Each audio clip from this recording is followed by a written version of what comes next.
This is a letter from Daniel Durston. Daniel Durston. Subject, did I just have a beer with Justin? Hey guys, huge fan of the show ever since COVID. Thank you for all the laughs.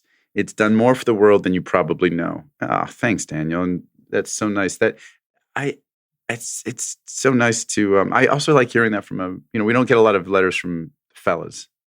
Well, there's the other Daniel from Cincinnati. Yeah, Daniel. Well, he called in twice. This is Daniel Durston. Thanks, Daniel, for that. He said, I just got home from a work trip in South Carolina where I performed as Elvis Presley. That's crazy. In a tribute concert. I'm from Las Vegas, and typically enough, I'm an Elvis tribute artist for a living. Wow. That's cool. But my flight home had a layover in Atlanta this past Monday, and I found myself in a bar called Blue Moon Brew House. I sat at the bar next to a young gentleman who was sitting quietly with AirPods in and staring at the TV screen mounted at the bar. This place had QR codes to order beer and food, seemingly no in-person ordering, even though the bartenders are standing just inches away from you. My problem was I lost my phone in an Uber, oh man, it's annoying, on the way to the airport, and I'd been without my iPhone for a week at this point. As I waited to lock eyes with a bartender to get my order in, this young man leans over with a smile and slightly laughs, saying, they're going to make you order with the QR code, pointing at the plaque on the bar top. I replied, but what if I lost my phone? But what if I lost my phone? He's not an Elvis impersonator in his daily life. Yeah, I just thought I'd stay in character. The Studley man laughs and shrugs his shoulders almost to say, well, ain't that some shit? We both sort of laughed it off, and a moment later, I grabbed the bartender's attention, saying, hi, I actually lost my phone. Would it be okay if I ordered with you? My bar top buddy leans over and says, that was smooth, with a wink in his eye. We have a laugh and go about our drinking. Meanwhile, this minor interaction of a few words and maybe 5 minutes of inner monologue while trying not to stare down the stranger, I couldn't help but run circles in my head. Could this be the Justin Long? Atlanta is a major airport hub. He's dressed as I would imagine Justin would dress for travel, pinkish t-shirt with light-colored jeans. Yeah, that checks out. White shoes, long flowy hair. Maybe not the white shoes. Yeah. I brought a pair of white shoes. It's funny. I have two pairs of white shoes. I was like, well, maybe this was you. Yeah, no. Long flowy hair. I did up until a week ago. Thanks to Ashley, at Good Form. He said, the hair's too long. This guy looks too young to be the actor I grew up watching in Dodgeball, but he does still look a lot like David from Christmas with the Campbells. Should I ask his name? Do I engage in more conversation with him? What if he thinks I'm hitting on him? This may not even be Justin Long, but if it is, he would be the kind bar top buddy to mention the QR code situation, and he would love to know a longtime shorty is sitting next to him. Many, many thoughts running through my head as I sit without a smartphone. As the man left, I tried to get a good look and realized he had walked toward the wrong direction for his gate and boyishly turned around. I thought, that's so Justin of him. That is so you. That's such a good call. Yeah, I would do that. I mean, it does sound like me. I've seen you do that so many times. Isn't that funny that a time before smartphones, it's like, it seems so archaic now to not, but that's what everyone, and as Justin Long, I have the experience of people having an interaction like that, which I would have at a bar. I mean, I would point that out, and I'd probably even say, it's crazy with these QR codes that you can't use. I was going to say, if that was you, which obviously, I think it wasn't. It wasn't. Okay, so but if that was you wouldn't have just had a quick interaction with him about the like code. In all likelihood, you would have done involved the bartender and done a whole thing about how crazy it is that you have to use QR codes now for everything. He would have known. He would have known it was you. Eventually, he would have I would have talked to him long enough for that. He would have said, "Are you?" Yeah, but it's interesting that when you don't have your phone, because I've seen people. What they do is we'll have an interaction like that, and then I see them oftentimes in my full view, Googling. I'll see my photos come up on the phone, and it's I can see that they're googling, which I would do if I thought Paul Giamatti was in the airport. You wouldn't. You would be very discreet. I would be discreet, but I would still look at looks. I wouldn't look up Paul Giamatti because I would know him better. If it was somebody more obscure, I'd be like, who I didn't see in a while, trying to think of an actor who somebody from, I don't know, Curtis Armstrong or somebody I hadn't seen in a little while, Tim Hutton or somebody. Like, what do they look like now? I guess so, yeah. Or Kevin Dillon. I don't know. I probably know Kevin Dillon. Anyway, he said, so Daniel says, part of me hopes you say it wasn't you, so I don't feel I missed the that's funny. That's how I would feel. So I don't feel I missed the opportunity. That's a tough one. Opportunity to chat with you at the bar about being like-minded entertainers and just my general love for your work. And I would have definitely wanted to know about the Elvis impersonation. Of course, would want to hear it. I want to hear it now. Yeah, you definitely would have engaged more. I wonder how much he looks like Elvis. Yeah, that's too Southern. I don't think you need to resemble Elvis to be a good Elvis. No, I guess not. Because there's such obvious things, right? Costume wise, and you get the mutton chops. That's true. It's so easy for anybody to look like. That's Elvis, how transcendent he was as a performer. Yeah, that's how famous he was. Well, it's like Groucho Marx. Marx, or like one of the Beatles. I don't think you really need to look like, so that's true. And you're right. They have like facial accessories. Yeah, the mutton chops. He said, and the other part of me hopes it was you just to get the closure I need from this crazy phoneless week. The worst part was not having my phone to Google recent photos of you to compare, LOL. I actually had a tablet with me, and wanted to Google photos, but I was fearful that, he was kind. Didn't want to be obvious. I was fearful the bartender would think I was lying about not being able to order from the QR code. So my social anxiety got the best of me. Even if this is too long to read on the podcast, I'd so appreciate a response letting me know if it was in fact a doppelganger, because I simply can't shake the thought. All my love to Justin and Christian. You both make the world a better place. Thank you very much, Daniel Durston. And he says thank you. I didn't read that properly. Thank you very much, Daniel Durston.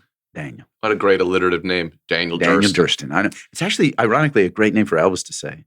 Daniel. Hey, I like that, Daniel Durston. So it wasn't you. It was not for the record. No, for the record, it was not me. Those fucking. Sorry, those. I was going to say those QR codes. Last time a couple weeks ago, I was in one of those airport restaurants, and I was already annoyed by having to use the QR code, and there's waiters all around. It's like there's no reason you need to do it. I know, and it's fine, but I always think it's fine for me, but I always think of our parents. Like, what are older people going to do if they're like, I don't know how to. I know. I just want to order some food. And then the table. So I was already in this kind of annoyed state of mind. And then the table next to me looked to be a teenage girl and her parents. Right, those tables are on top of each other. And she was coughing without at all covering her mouth. Oh boy! And I was getting so irritated. Oh boy! And finally, the mom goes, "Are you okay? Are you?" And she said, "Don't worry, I took a COVID test. It's not COVID." And that's the new epidemic. People thinking that just because they don't have COVID, it's just scarlet fever. It's like there are other things. There's a lot of other things that you can have.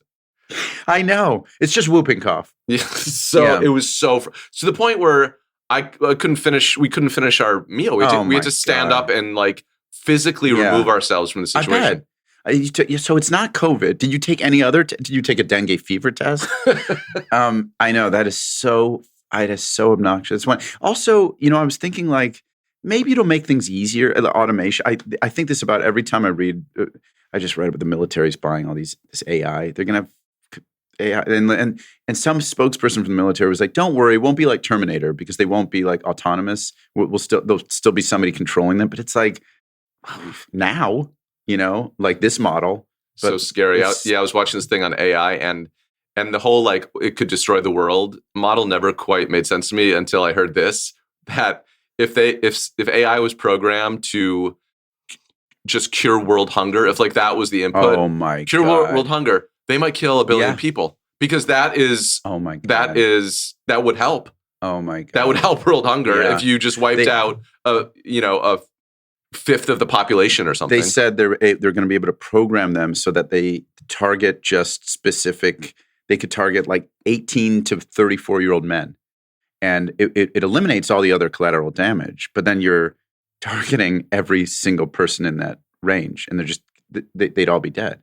Oh God! And then I think that's obviously really scary, but it's not, I almost said sci-fi, but it's not. It's like what Steve Aoki said about turning science fiction into science fact. It's becoming science fact. It's like frightening. But even the like less frightening stuff with waiters, everything in queue, everything going onto the phone now.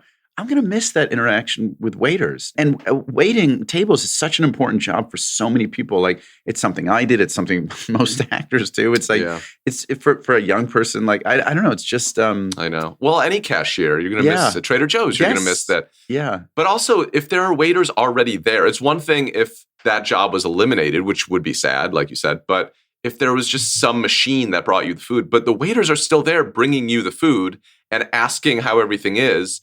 Right. Why can't they just take your order? I know. I don't get it. Is there going to be a robot asking how everything is? I mean, maybe, probably. Are you going to want to tell a robot that? I was thinking about Daniel's interaction here, and I thought, what was the thing that prevented him most from asking if the person was me? And he says, like, he doesn't want him to think he was hitting on him. There's definitely a way to do it without seeming like you're hitting on him. Especially if you lead with something like, can I ask you a really weird question?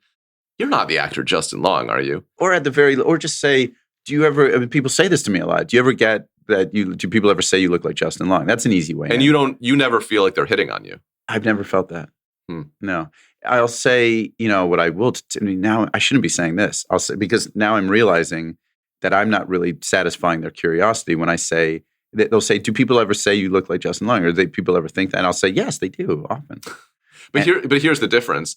The way he described the story, by the way, it was a really good story. He was a good storyteller. Spin a yarn. Yeah. But they had a kind of maybe potentially flirty sounding dialogue before that. Oh, right. So and he did say he was hunky. Yeah. So if you have a little flirty dialogue before him asking you if you're Justin Long, then the question might come across as hitting on you. Right. You know what I mean? I guess so. I think I'm far more, maybe just because I'm straight, I'm far more aware of the potentiality of like sounding like I'm hitting on a woman, obviously. Like I never really feel that way with guys. Maybe with gay guys I do sometimes, like, oh, maybe this just seems like I'm being flirty. So I think Daniel from Cincinnati, who we've heard from a couple times, I don't think he would be nervous in this same situation that someone might think he's hitting on them. Yeah, I don't think he would be nervous that a man might misconstrue his conversation as flirty. Yeah, no. I don't think he. I think he. But I know a lot of guys who would. Yeah. Yeah. I'm just thinking of the other Daniel that I know who's been on the show recently. Yeah. Curious where he performs. Does he say where he performs Elvis? God, it must be hard in Vegas because there's so many Elvis. He's an Elvis tribute artist for a living. I think if I was an Elvis tribute artist, I would. Daniel Durston. I'll Google him, ironically. I would try to find. That's funny. How does it feel? Yeah. I would try to find an angle of playing Elvis that was so different from every other Elvis. Oh, like I don't know what that angle is. You could do the ninja fighting Elvis. That or just like Daniel Durston Elvis. Kind of the way that Dana Carvey played George Bush, Oh yeah. That was like didn't really sound like him, but it was like a weird, funny angle. Yeah, it was kind of like that guy and that. It was a little bit. He captured something about him and just really played that up. Look at this. Daniel Durston has his own DanielDurston.com. God, he does kind of look like him. Oh, he looks a lot like him. That's crazy. Oh wow, yeah. Wow, he's very Daniel's very handsome. Las Vegas headliner. Yeah. Well, Elvis in the world premiere of Elvis: A Musical Revolution. Well, he's done a lot of. He's like a big time Elvis impersonator. Look, he's almost more handsome than Elvis. Wow. Yeah, he's very handsome. Daniel Durston. Yeah, he's done a bunch of stuff. He's all over the place. Well, thanks for writing in, Daniel. That's really cool. If you want to check out Daniel, oh, look at that. He's a tribute show with the Marilyn Monroe, almost a Marilyn Manson impersonator. Cool. DanielDurston.com. And you can follow him on Instagram. Okay. Well, thanks, Daniel. Thanks for following us. And thanks for the kind words and the great story. And I'm sorry it wasn't me. But if we ever do find each other in the same airport bar, please say hi. Please. I won't, and even if I thought you were hitting on me, I wouldn't care. You'd welcome it. I welcome it. Yes. And once again, thank you to Daniel Durston. Thank you very much. And to Carla. Check out Daniel Durston on DanielDurston.com. If you go to Vegas, make sure you check him out. Give him some love. Life could be a dream. Life could be a dream.